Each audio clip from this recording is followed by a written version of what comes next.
ದರ್ಶನ್ ಅಭಿಮಾನಿಗಳು ಕಳೆದ 8 ತಿಂಗಳಿನಿಂದ ಚಾತಕ ಪಕ್ಷಿಯಂತೆ ಕಾಯ್ತಾ ಇದ್ದಾರೆ. ನಮ್ಮ ಡಿ ಬಾಸ್ ಇವತ್ತು ರಿಲೀಸ್ ಆಗ್ತಾರೆ, ನಾಳೆ ಆಗ್ತಾರೆ ಅಂತ ಹೇಳಿ ಕಾದು ಕಾದು ಸುಸ್ತಾಗಿದ್ದಾರೆ. ನೋಡಿ, ದರ್ಶನ್ ಅಭಿಮಾನಿಗಳಿಗೆ ನಾಳೆಯಾದರೂ ಗುಡ್ ನ್ಯೂಸ್ ಸಿಗುತ್ತಾ? ನೋಡಿ, ನಾನು ಆಗ್ಲೇ ಹೇಳಿದಾಗೆ ಕಳೆದ 8 ತಿಂಗಳಿನಿಂದ ಜೈಲು ವಾಸ ಅನುಭವಿಸ್ತಾ ಇದ್ದಾರೆ. ಅಂದ್ರೆ 2ನೇ ಬಾರಿಗೆ ಪರಪ್ಪನ ಅಗ್ರಹಾರ ಜೈಲಿಗೆ ಹೋಗಿ ದರ್ಶನ್ 8 ತಿಂಗಳಾಗಿದೆ. ಇದೆಲ್ಲದರ ನಡುವೆ ಪಾಪ ದರ್ಶನ್ ಪತ್ನಿ ವಿಜಯಲಕ್ಷ್ಮಿ ಅವರು ಮೊದಲನೇ ಬಾರಿ ಪರಪ್ಪನ ಅಗ್ರಹಾರ ಜೈಲಿಗೆ ಹೋಗಿ ಅಲ್ಲಿಂದ ಬಳ್ಳಾರಿಗೆ ಶಿಫ್ಟ್ ಆದರೂ ಕೂಡ ಶತಾಯಗತಾಯ ಪ್ರಯತ್ನ ಮಾಡಿದ್ರು. ಕರ್ನಾಟಕ ಅಲ್ಲ, ಬೇರೆ ಬೇರೆ ರಾಜ್ಯದಲ್ಲಿರೋ ಎಲ್ಲ ದೇವಾಲಯಗಳನ್ನು ಸುತ್ಕೊಂಡು ಬಂದು ಕೊನೆಗೂ ಕೂಡ ತಮ್ಮ ಪತಿಗೆ ಜಾಮೀನು ಕೊಡಿಸುವಲ್ಲಿ ಯಶಸ್ವಿ ಕೂಡ ಆಗ್ತಾರೆ. ಆದರೆ ಮತ್ತೊಮ್ಮೆ ಜೈಲಿಗೆ ಹೋಗಿದ್ದಾರೆ ದರ್ಶನ್.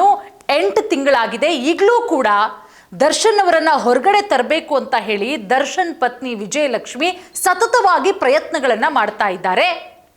ಅದರ ಜೊತೆಗೆ ಸುಪ್ರೀಂ ಕೋರ್ಟ್ ಮೆಟ್ಟಿಲು ಕೂಡ ಏರಿದ್ದಾರೆ. ಮೊನ್ನೆ ವಿಚಾರಣೆ ಆಯಿತು, ವಿಚಾರಣೆಯಲ್ಲಿ ಏನೆಲ್ಲ ಆಯಿತು ಅನ್ನೋದು ಕೂಡ ಗೊತ್ತು. ಈಗ ನಾಳೆ ಮತ್ತೊಮ್ಮೆ ವಿಚಾರಣೆ ಇದೆ. ಹಾಗಾಗಿ ನಾಳೆ ಸುಪ್ರೀಂ ಕೋರ್ಟ್ನಲ್ಲಿ ವಿಚಾರಣೆ ಇರೋದ್ರಿಂದ ದರ್ಶನ್ ಅಭಿಮಾನಿಗಳು ಕಾಯ್ತಾ ಇದ್ದಾರೆ. ನಮ್ಮ ಡಿ ಬಾಸ್ ನಾಳೆ ಆದರೂ ರಿಲೀಸ್ ಆಗ್ತಾರಾ? ಅವರ ಸಿನಿಮಾಗಳನ್ನು ನಾವು ಯಾವಾಗ ತೆರೆ ಮೇಲೆ ನೋಡೋದು? ನೋಡಿ, ಕಳೆದ 8 ತಿಂಗಳಿನಿಂದ ಜೈಲು ವಾಸ ಅನುಭವಿಸ್ತಾ ಇದ್ದಾರೆ ದರ್ಶನ್. ಅವರನ್ನ ಹೊರಗಡೆ ತರೋದಕ್ಕೆ ಅವರ ಪತ್ನಿ ವಿಜಯಲಕ್ಷ್ಮಿ ಸತತವಾಗಿ ಪ್ರಯತ್ನ ಮಾಡ್ತಾ ಇದ್ದಾರೆ. ಸುಪ್ರೀಂ ಕೋರ್ಟ್ ಮೆಟ್ಟಿಲೇರಿದ್ದಾರೆ. ನೋಡಿ, ಒಂದ್ ಕಡೆ ಮೇ 4ನೇ ತಾರೀಕು ಕೂಡ ಸುಪ್ರೀಂ ಕೋರ್ಟ್ ಅಲ್ಲಿ ವಿಚಾರಣೆಗೆ ಬರುತ್ತೆ ಅರ್ಜಿ. ರೇಣುಕಾಸ್ವಾಮಿ ಕೊಲೆ ಪ್ರಕರಣಕ್ಕೆ ಸಂಬಂಧಪಟ್ಟಂತೆ ವಿಚಾರಣೆಯ ವರದಿಯನ್ನ ಸೆಷನ್ಸ್ ಕೋರ್ಟ್ ಬಳಿ ಕೇಳುತ್ತೆ. ಇದೀಗ ಮತ್ತೊಮ್ಮೆ ಅಂದ್ರೆ ನಾಳೆ ಮೇ 15ನೇ ತಾರೀಕು ಶುಕ್ರವಾರ ಜಾಮೀನು ಅರ್ಜಿ ವಿಚಾರಣೆ ಇರುತ್ತೆ. ಹಾಗಾಗಿ ನಾಳೆಯಾದರೂ ದರ್ಶನ್ಗೆ ಜಾಮೀನು ಸಿಗುತ್ತಾ ಅನ್ನುವ ಕಾತರದಲ್ಲಿ ದರ್ಶನ್ ಕುಟುಂಬ, ಅವರ ಅಸಂಖ್ಯಾತ ಅಭಿಮಾನಿಗಳು ಕಾಯ್ತಾ ಇದ್ದಾರೆ. ನೋಡಿ, ಸೆಷನ್ಸ್ ಕೋರ್ಟ್ನಲ್ಲಿ ಕೇಸ್ ವಿಚಾರಣೆ ವಿಳಂಬ ಆಗ್ತಾ ಇದೆ. 273 ಸಾಕ್ಷಿಗಳ ಪೈಕಿ ಇಲ್ಲಿಯ ತನಕ ಆಗಿರೋದು ಕೇವಲ 10 ಮಂದಿಯ ವಿಚಾರಣೆಯನ್ನ ಇನ್ನೂ ಕೂಡ ಮುಗಿಸಿಲ್ಲ. ಹೀಗಾಗಿ ನಾನು ಜೈಲು ಸೇರಿ ಈಗಾಗಲೇ 8 ತಿಂಗಳಾಗಿದೆ. ಇದರಿಂದಾಗಿ ನನಗೆ ಜಾಮೀನು ಮಂಜೂರು ಮಾಡುವಂತೆ ಕೋರಿ ದರ್ಶನ್ ಸುಪ್ರೀಂ ಕೋರ್ಟ್ ಮೆಟ್ಟಿಲೇರಿದ್ದಾರೆ. ಮೊನ್ನೆ ಮೇ 4ನೇ ತಾರೀಕು ಅರ್ಜಿ ವಿಚಾರಣೆ ಕೂಡ ಆಯಿತು. ಸುಪ್ರೀಂ ಕೋರ್ಟ್ಗೆ ಬೆಂಗಳೂರು ಪೊಲೀಸರು 2 ಅಫಿಡವಿಟ್ ಕೂಡ ಸಲ್ಲಿಕೆ ಮಾಡಿದ್ದಾರೆ. ನೋಡಿ, ಒಂದು ಕಡೆ ಸೆಷನ್ಸ್ ಕೋರ್ಟ್ ಬಳಿ ಸುಪ್ರೀಂ ಕೋರ್ಟ್ ಏನೆಲ್ಲ ಕೇಳಿದೆ.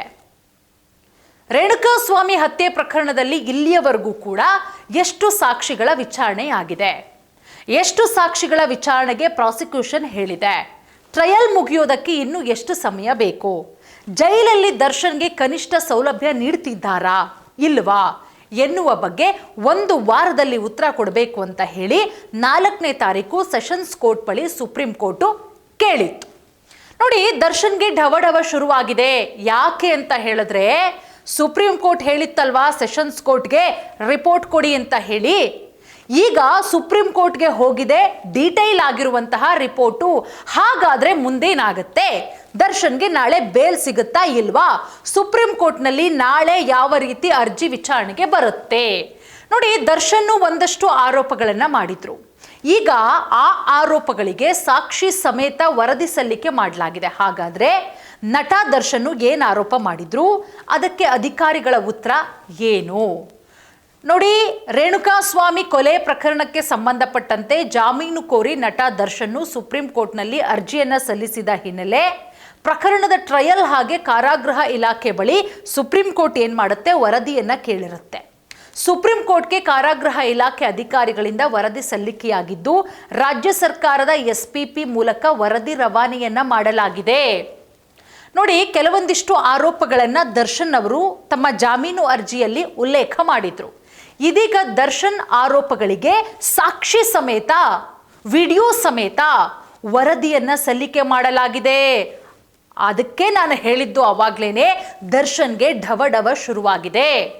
ದರ್ಶನ್ ಏನು ಆರೋಪ ಮಾಡಿದ್ರು ಹಾಗಾದ್ರೆ ಕ್ವಿಕ್ ಆಗಿ ಹೇಳ್ತಾ ಹೋಗ್ತೀನಿ ನೋಡಿ. ಅದಕ್ಕೆ ಅಧಿಕಾರಿಗಳು ಯಾವ ರೀತಿ ಉತ್ತರ ಕೊಟ್ಟಿದ್ದಾರೆ ಅಂತ ಹೇಳಿ. ದರ್ಶನ್ ಜೈಲಲ್ಲಿ ಸಹಖೈದಿಗಳಿಂದ ಬೆದರಿಕೆ ಬರ್ತಾ ಇದೆ ಅನ್ನೋ ಆರೋಪ ಮಾಡಿರ್ತಾರೆ. Point number 1. ಇದಕ್ಕೆ ವರದಿಯಲ್ಲಿ ಜೈಲಿನಲ್ಲಿ ಸಹ ಕೈದಿಗಳ ಜೊತೆ ದರ್ಶನ್ಗೆ ಯಾವುದೇ ರೀತಿಯ ಸಂಪರ್ಕ ಇಲ್ಲ. ಇದಕ್ಕೆ ಸಂಬಂಧಪಟ್ಟಂತಹ CCTV ಫುಟೇಜಸ್ಸು, ವಿಡಿಯೋ ದೃಶ್ಯಾವಳಿ ಕೂಡ ಇದೆ ಅಂತ ಹೇಳಿ ಉತ್ತರ ಕೊಡಲಾಗಿದೆ. Point number 1.